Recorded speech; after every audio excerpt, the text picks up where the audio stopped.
Hello everyone, welcome to our channel. This side Srishti from Global Solution. I am here the marketing manager and in today's video, I'll be sharing some important information regarding the EPR electronic waste management. What is EPR electronic waste management? EPR is extended producer responsibility. It is an environmental policy approach that makes the producer responsible for their product throughout the life cycle, especially at the post-consumer stage. In simple words, if you are a manufacturer or importer of electronic product, then you are also responsible from taking them back and ensuring that they are recycled and disposed safely once the consumers are done. The goal is to basically shift the burden of electronic waste management from governments to the producers and design the products in an eco-friendly manner and fund the collection recycling. EPR models and the global challenges. Around the world, EPR for electronic waste have different forms, but the common goal is to make the producer fund the collection and environmentally sound disposal of electronic junk. EPR have different implementation which include first, manufacturer take-back program in which the producer directly runs the collection and recycling. Second, producer responsibility organization PRO. Different companies funded recycling EPR electronic framework in India. India is a huge e-waste challenge as well as it is one of the largest producer of electronic waste by the volume. In 2021 and 22, India generated almost 1.7 million metric ton of electronic waste, in which 2/3 of the electronic waste is formally generated and the rest is handled by the informal markets, which is causing pollution. Recognizing this, the government sector has introduced the EPR electronic waste management concept framework into India. India's journey started with the EPR electronic waste management 2011, which is strengthened from the electronic waste management 2016, and the most recently EPR electronic waste management 2022 came, which basically came into effect on 1st April 2023. EPR electronic waste product list. Under the latest rule, the scope of product have expanded dramatically from 21 categories to 106 categories of electrical and electronic equipment, which includes your everyday products like laptops, TV, refrigerators, LCDs, wireless equipments, medical equipments, laboratory equipments to solar panels. If you are importing or selling any kind of electronic product, or if you fall into the Schedule 1 EPR electronic product list, then you must need to apply and register under EPR electronic waste management onto the CPCB Portal, Central Pollution Control Board. The EPR Schedule 1 product list is attached below in the description box for your reference, who all need to comply under the EPR electronic waste. In India, EPR regulation place obligation on all the major stakeholders in electronic supply chain. This includes manufacturer, producer, importer, brand owner, dismantler, refurbisher and recycler of electronic, especially anyone involved in making, selling and handling of the end-of-life disposal of electronics. The validity of the EPR electronic waste certification.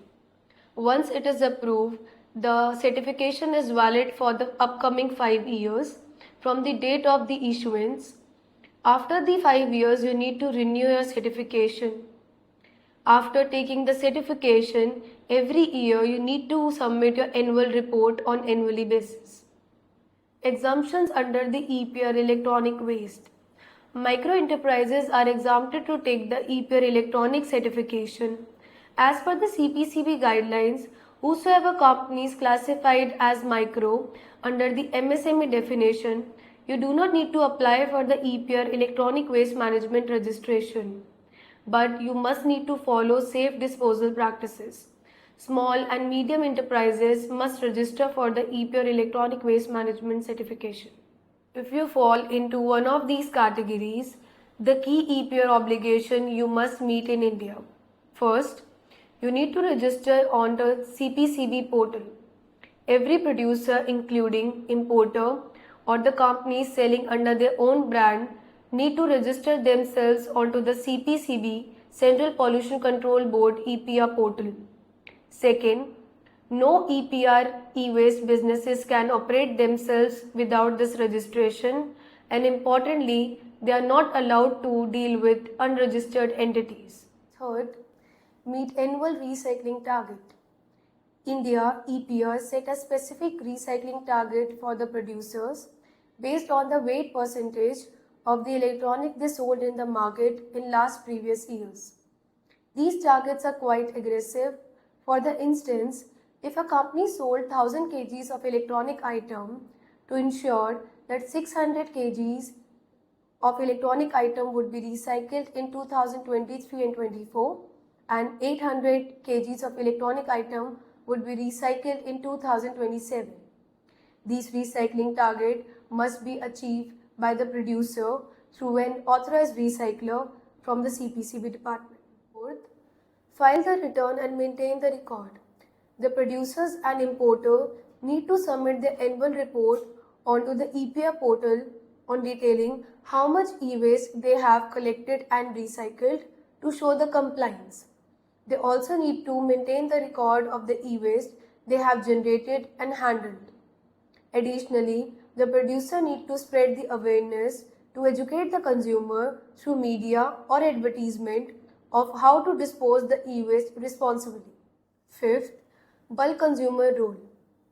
The large electronic items termed as bulk consumers, like the corporate offices, government offices or banks that use at least 1000 units of electronic items. They also have some duties. They are required to channelize their own e-waste through a registered authorized recycler or a producer. So a tech company or a bank cannot just offer old computers to any scrap dealers.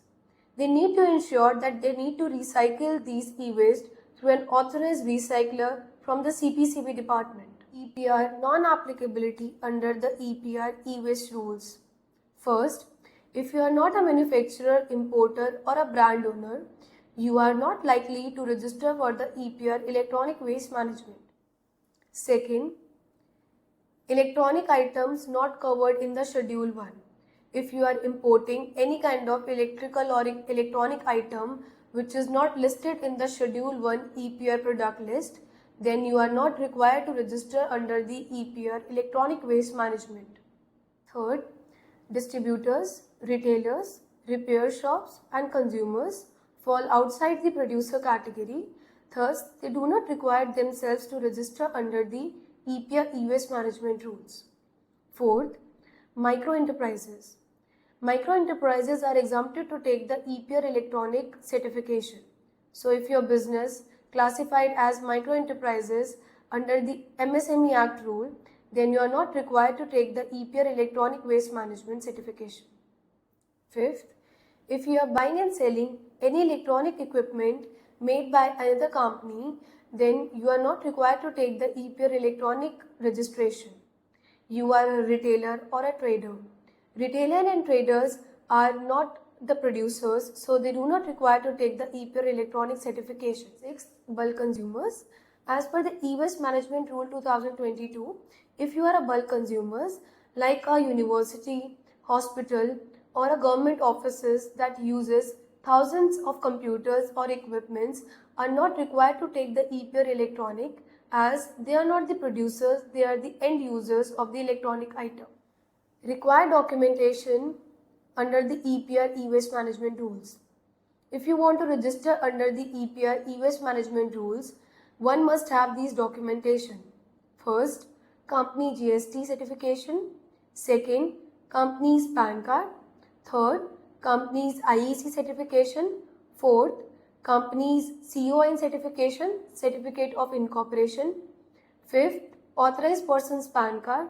Sixth, authorized person's Aadhaar card. 7. Authorized person's details. 8. Your previous sales data for last 10 years. 9. Product details with their HSN code. Penalties and the consequences for non-compliance. First, environmental compensation.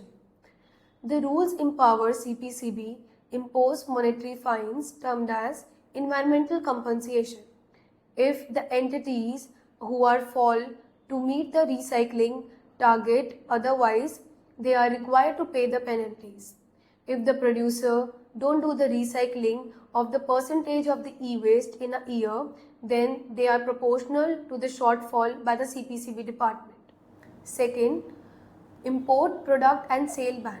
As mentioned earlier, if doing business without the registration, authorities can block the import and the sale of the electronic product into the Indian market by the non-compliant authorities. How we are going to help you?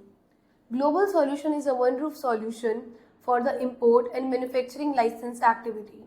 Our professionals are going to help you and assist you for taking the EPR registration and fulfill the compliance for If you found this video helpful, please like, share and subscribe my channel. Also, if you want to register under the EPR e-waste management or want to fulfill your EPR obligation, please contact on the below number mentioned on your screen. Thanks for watching.